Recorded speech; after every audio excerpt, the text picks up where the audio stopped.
3 million pages of evidence, thousands of unsealed flight logs, millions of data points, names, themes, and timelines connected. You are listening to the Epstein Files, the world's first AI-native investigation into the case that traditional journalism simply could not handle.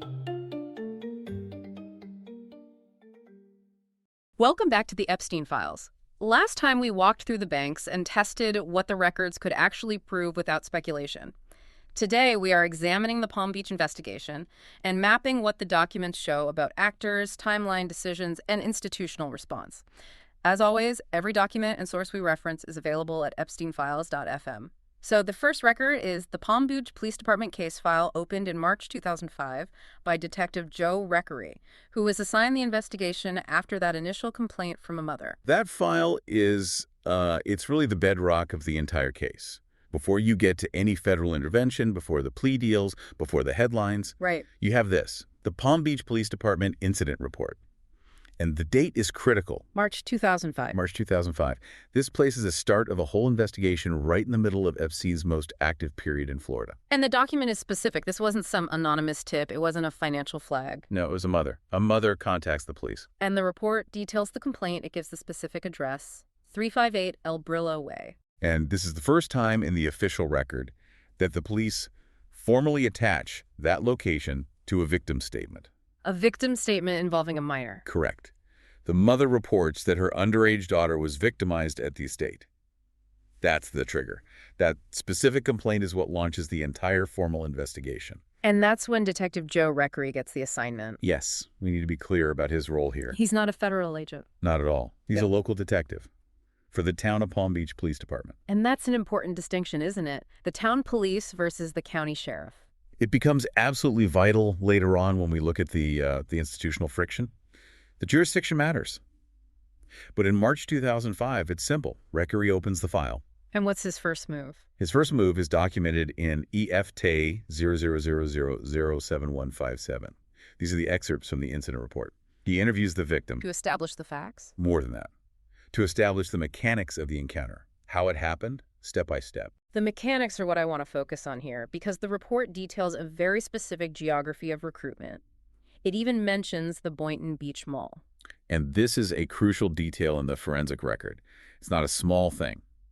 The victim's statement describes being approached in a completely public setting, the mall. And then being transported from there to a private setting. To the estate. The document establishes a clear transition from a safe public space, a place anyone could be, to a controlled private environment behind high walls. The Boynton Beach Mall, to be clear, is not on the island of Palm Beach. No, it's on the mainland. It's a normal suburban mall. A place you'd expect to find teenagers. Exactly. The record shows the recruitment was happening where the targets were, in a location accessible to them, while the victimization was happening in the secure compound on El Brillo Way. So this immediately establishes a modus operandi. Right. From day one, Recarey wasn't looking at a random crime of opportunity. The documents show he was looking at a structured process. Approach in public, transport to private, victimization, and then payment. And the transport wasn't just a vague detail. The report goes into the movement from the mall to the house. It creates a verifiable sequence of events, a timeline, a route. This is something Recarey could then test. Yeah, and did test. He could take this sequence and check it against other accounts. If the next victim described the same mall, the same kind of approach, the same method of transport, then the investigation shifts. It moves from a single, isolated incident to a pattern analysis. It becomes a systemic crime. Which brings us to the scope of Recarey's actual work. This investigation didn't just last a few weeks. It ran from that first report in March 2005. All the way through to the middle of 2006. So about 13 months. Approximately. And in the context of a small local police department, that is a massive allocation of resources, a huge commitment. It shows they were taking it seriously. It shows Recarey didn't just take the report and file it. He worked the case. He dug in. So let's look at the document that summarizes all that work. The May 1st, 2006 probable cause affidavit. This affidavit is the synthesis. It's the culmination of that entire year-long investigation. And what does it show? It shows that Recarey moved far beyond that initial single complaint. He was conducting a broad network analysis. He was mapping it out. Yes.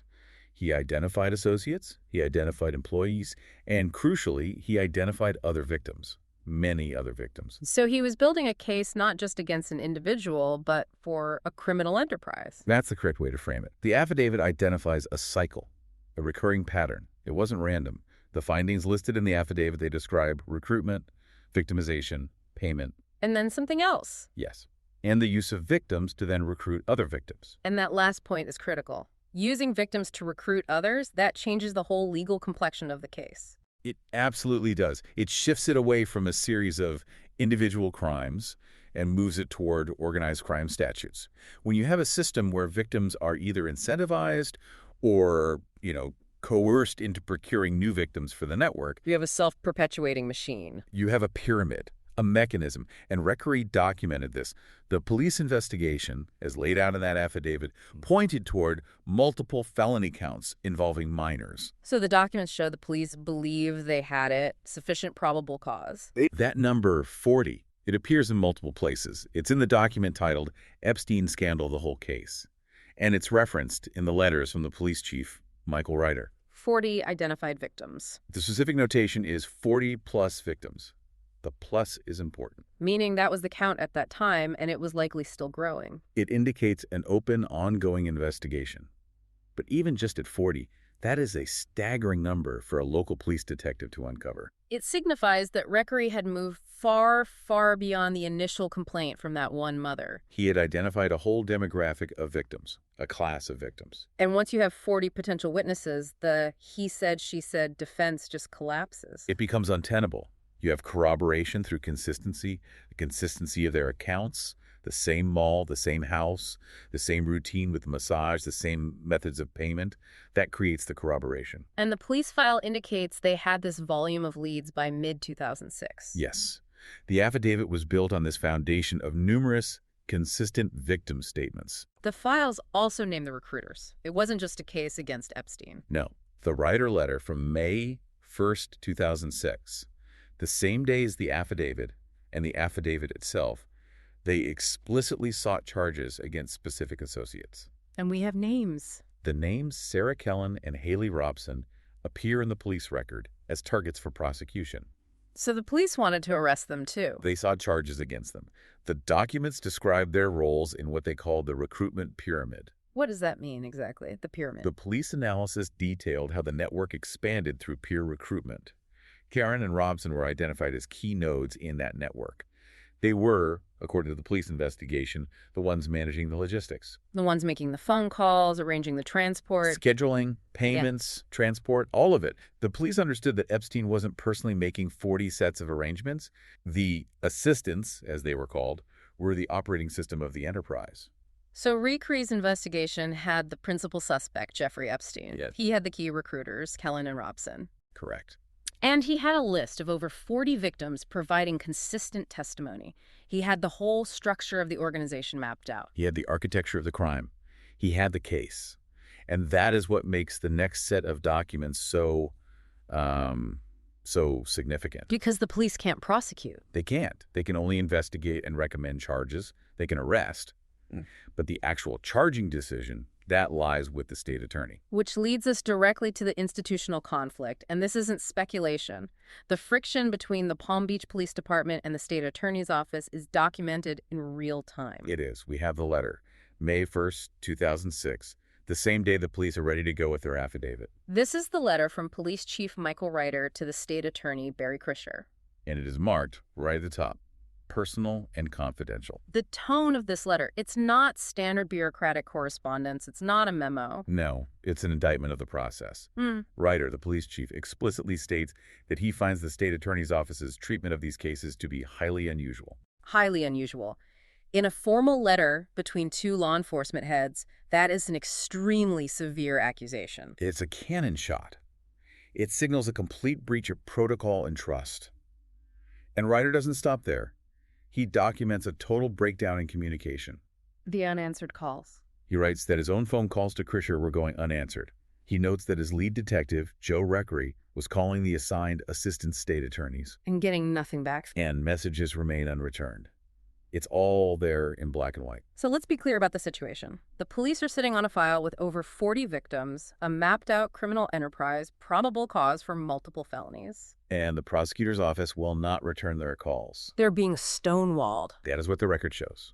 The police were ready to proceed with arrests, and the prosecutor was silent. And Reiter goes even further in the letter. He issues what is essentially an ultimatum. He does. He urges Krischer, the state attorney, to consider if good and sufficient reason exists to require your disqualification. He asked him to recuse himself from the case. He formally suggested that Krischer step down from the case. That shows the level of distrust had reached a breaking point. The divergence of objectives seems total at this point. It was. The police goal, evidenced by the affidavits and Reiter's letters, was a full felony prosecution of the entire network: Epstein, Kellen, and Robson. Based on the probable cause they had spent a year establishing. Right. And the state attorney's response, evidenced by the silence, the lack of communication, and then the eventual outcome, was a complete refusal to engage with that evidence as presented. And we see the result of that refusal just a couple of months later in July of 2006. The indictment comes down.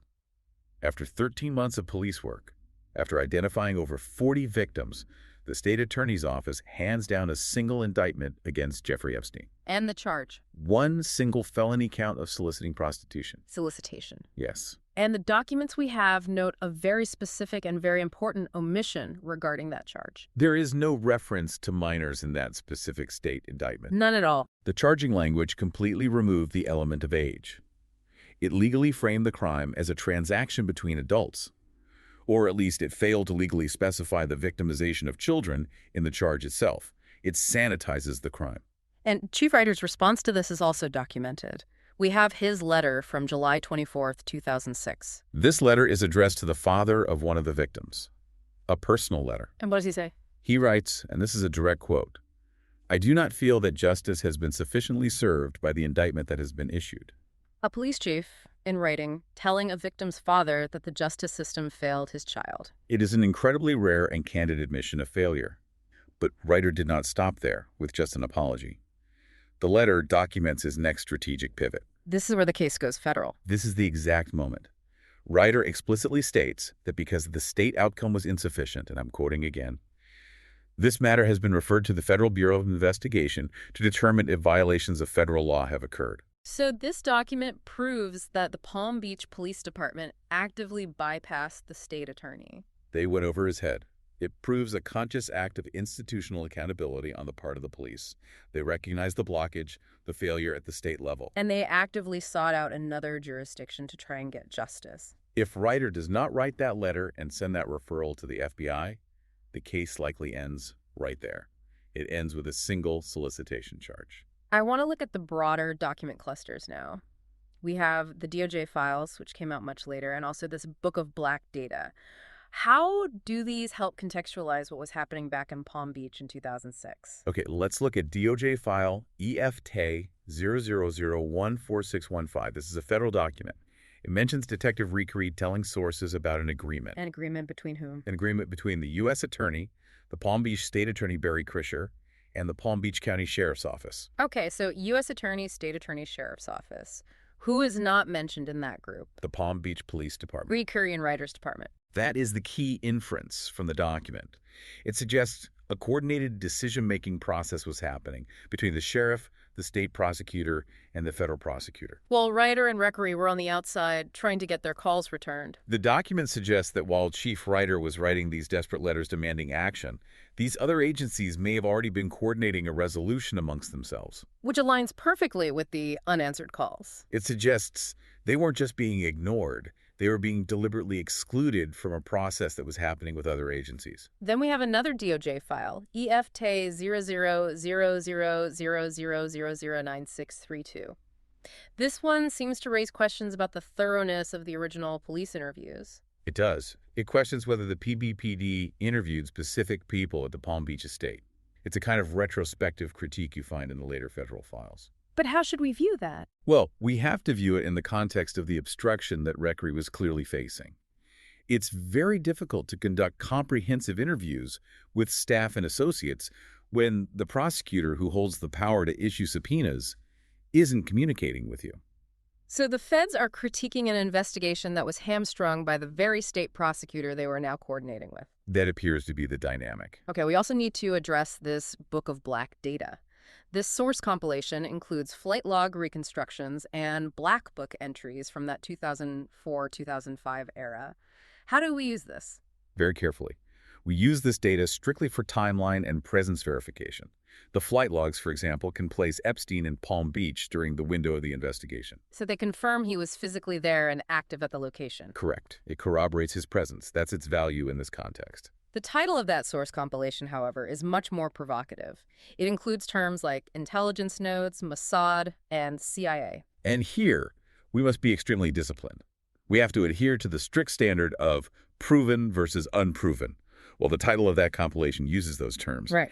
The official Palm Beach police records, the affidavits, the state attorney correspondence, all the documents we are reviewing today for this 2005-2006 period do not contain any documentation proving intelligence agency involvement. So there is no document in Recarey's 2005 case file that identifies a blackmail system or describes Epstein as an intelligence asset. There is not. The friction that is documented, and documented very clearly in the files, is bureaucratic and legal. It's about charging statutes, prosecutorial discretion, and interagency politics. Any claim of intelligence involvement in this specific Palm Beach investigation remains unproven in the public record. For the 2005-2006 Palm Beach investigation, that is the correct and only conclusion based on these documents. So we have a very clear picture of what the police found and exactly where and how the system stopped it. Let's synthesize that timeline one more time. Okay. It begins in March 2005. A mother's complaint. The investigation opens. Then for the next year or so, 2005 through early 2006, Detective Recarey builds the case. He identifies 40-plus victims. He identifies the recruiters, specifically Sarah Kellen and Haley Robson. He builds the pyramid. Then May 1st, 2006, this is the inflection point. Chief Ryder sends that personal and confidential warning to State Attorney Krischer, citing the unusual handling of the case and the communication breakdown. 2 months later, July 2006, the state attorney's office finally acts. And issues that very limited single-count indictment for solicitation with no reference to minors. And then, just weeks later, on July 24, 2006, Chief Ryder makes his move. He informs the victims' families that he has officially referred the entire case to the FBI. The institutional gap is the defining feature of this whole chapter. It's a chasm. It's the gap between the evidence the police gathered over 40 victims, organized recruitment, minors, and the charging decision made by the state attorney. And the documents prove this isn't just a retrospective judgment. No. The police chief, Michael Ryder, viewed the state's resolution as a failure of justice at the time it was happening. It is a contemporaneous record of dissent from within law enforcement. The police documented the crime. The prosecutor chose not to prosecute it as such. And so the case was forced to move to the federal level. That referral by Ryder saved the evidence. It may not have saved the case, as we'll see, but it saved the evidence from being buried entirely in a local plea deal on a minor charge. We've mapped the local investigation. We've seen the evidence Recarey gathered and the institutional wall he hit. And that wall was the state attorney's office. Right. The record on that is unambiguous. Next time, we'll see what happened when the feds took that file Ryder sent them. Next time, the prosecution begins.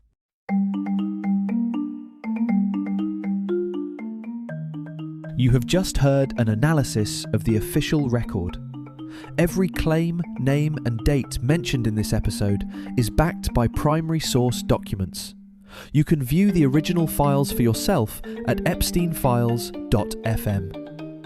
If you value this data-first approach to journalism, please leave a 5-star review wherever you're listening right now. It helps keep this investigation visible. We'll see you in the next file.